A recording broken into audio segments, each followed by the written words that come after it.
Carolyn Doobie here. What's the play for today?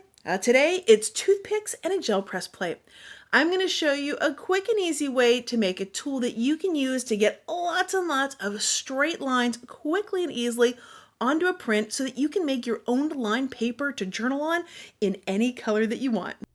Well, here's the fancy tool. Cardboard with a bunch of toothpicks stuck in it. Now, to build this, you're going to need toothpick and cardboard and some glue. And cardboard, if the toothpick can rest in it comfortably, it's a little bit easier to glue. This cardboard is a little bit bigger, and so the toothpick kind of wiggles around in it. Now, never fear, you can use that cardboard too. What you're going to do is dip your toothpick into gel medium. Notice I'm being generous. And then you put it in the cardboard. And because it will still wiggle around, you're just going to have to be careful of what position it's in when it's drying. I like using the smaller cardboard because it holds the toothpicks firmly in position while the glue's drying. So basically, I don't have to be quite as careful about this. And as you're putting the toothpicks in, you can space them as close together or as far apart as you want. There they are right next to each other. I want just a little more space, so I moved it over one of the little spots. And then I'm just going to keep repeating this all the way through until I've got as many toothpicks on here as I want. And you can make these things very short, you can make them very long. But what you want is that generous amount of glue there. Now I'm using gel medium. You can use tacky glue. You can use whatever you've got. You just need to make sure you've got a bunch of glue that's up there because it's the glue that's actually going to hold it firmly in place, and you want it above the cardboard. And you'll see why in just a moment here as I get this last toothpick in. Now before I get the glue set up the way I want, I need everything to be straight and even, and right now it's not. So I'm simply going to push it down onto the countertop and give it a little wiggle if I need to, so that all of the toothpicks are now in a straight line. Once I've got it that way, then I'm going to start spreading that glue around up the toothpicks. And this is where it's handy to have put a generous amount of glue on each toothpick, because you'll get some down into the cardboard. That'll help hold it in place. But it's actually this big sort of ribbon of glue that's going across here. When it dries, that's where a lot of the strength comes from to hold these toothpicks in place so that we can use them on the gel plate. Once I've got this one done, I'll set it aside somewhere where it's not going to stick to something to dry. But this is what it looks like when it's dry. All that gel medium that's there, it's not really that noticeable when it's dry. But that gel medium is what gives it its strength and stability to keep those toothpicks nice and straight. Let's dive in now and start making some prints. I've got the 12 by 12 gel press plate here, and I put some red acrylic paint on there, and I'm just going to brayer it around to get a nice, smooth, even coverage of that red everywhere that I need it to be. Now the paper that I'm using is regular paper, so it's 8.5 by 11. It's smaller than the plate, and so I'm not worried about going all the way to the edges because my paper is smaller than this plate. Then I'm simply going to drag these toothpicks across there to create those fine little lines in it. And then I simply put a piece of paper on it to take the print.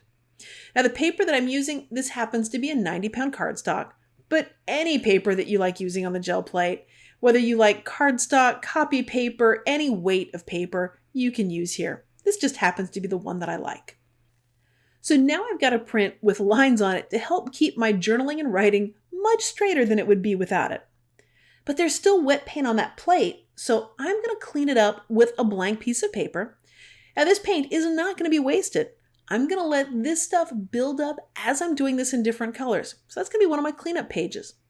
I'm also going to clean the brayer off over there on some old book text, and that too will end up letting the color build up there so that not a drop of your paint ever has to be wasted. I sped up the camera because you've got the idea now of how this process works. But there are a couple of things that I want to share with you along the way, like how the cleanup papers really build up, what color I didn't want to use for this and why, and also too, why my gel plate slips around so much when I'm doing things and why I'm not going to do anything about that. My cleanup paper so far just has the red on it, and it's not very exciting. And I will tell you, even after I put the orange on it, now, I love the line print that I'm getting here with it here. This is exactly what I wanted.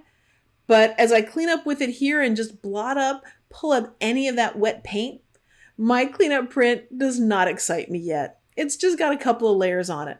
It'll take quite a few more before I get really excited about it. Now, this is light green paint, and you're about to see what happens when you have a light color and you put it on white paper. The lines, they just don't show up much at all. Now, I didn't use yellow paint for the very reason that I knew it wouldn't show up, but that green was just too close to yellow. So all I've done is grabbed a darker green, and this one, the lines will show up. So now you know why I chose not to do yellow paper with this, because the lines would be borderline impossible to see. Now that I'm starting to get some more layers onto this cleanup paper, I'm starting to like it a lot more than I did with just the red and the orange. And when it comes to cleanup papers, just know that you have not signed any legally binding contracts. You can add to it anytime you want, and you can also stop adding to it anytime that you want. So anytime a cleanup print gets to the point where I start to really love it, that's when I know I need to set it aside. And this print is getting pretty close to it. Not sure it's completely there, but it's mighty close to me. So as I've got the blue paint on here, I started thinking, do I want to stop now? Do I want to put a little bit more on? And I've decided, I think I'm going to add just a little bit more to it. So I'm going to take this blueprint, and as I'm doing this one, you're going to see a lot of paint left on the plate. And that was because I had just a little bit heavier amount of paint on this one. So there's more paint left for a ghost print. So I'm going to grab just a little bit of this paint here, just put just little touches of it on my cleanup page. And then I'm grabbing a whole fresh new sheet because I think I've got enough for a full ghost print here. Now for all the little partials left on the plate, I'm going to grab a fresh piece of cleanup paper. I'm going to start another one and let the layers build up on there. But I've got such a wonderful surprise waiting for me underneath all of those edges. I love that one just the way it is. So guess what I'm going to do with that one? You guessed it. I'm just going to set it aside. So what about all of this sliding gel plate stuff? Well, the reason mine slide is because I've left the plastic that it comes with in the package on the back of it. And I do that for two big reasons. One is it allows me to leave a gel plate out on my counter for extended periods of time and not worry about any of the mineral oil leaching into the paper because I've got paper covering my countertop. Then the other reason is there's crud and stuff and junk on my countertop. And so if I've got a gel plate just resting on it, and if it doesn't have that plastic protector, it kind of picks up little bits of dried paint and the hairs that I seem to be losing all over in my studio. So rather than worrying about that stuff being on the backside or having to pull it out, because even having something like a hair trapped between the plastic and the plate, that can end up leaving an indentation in it. So it makes it so that I don't have to think about that stuff. I don't have to worry about it if I just keep that plastic on the back. Now what that does mean though, is that the plate will slide around a little bit more. That doesn't bother me. I'd like to do anything I can to avoid any kind of cleanup. So that's why you'll see the plate sliding around for me sometimes. So let's take a look at all of the cleanup papers. This first one I adore. The second one, it needs some more layers. It's not at the love stage. Now this is the ghost print that I got. And then that one, I love all that random color. And then even the brayer clean off paper. I love that one too. Let's take a look at all the lined prints now. And with these, what I now have is paper that I can journal on in any color that I want.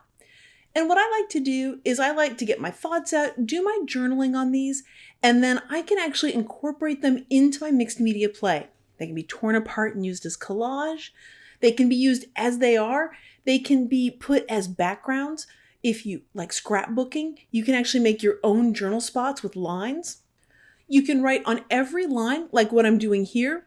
Or if you want to skip lines, you can skip lines and you can give yourself more space between each of them. Now, when I'm journaling, I tend to prefer to do scribble journaling, but obviously if I use neater handwriting, or if you do, it would be the kind of thing you could also read too. That's the cool part about this, is you get to do it the way that fits you.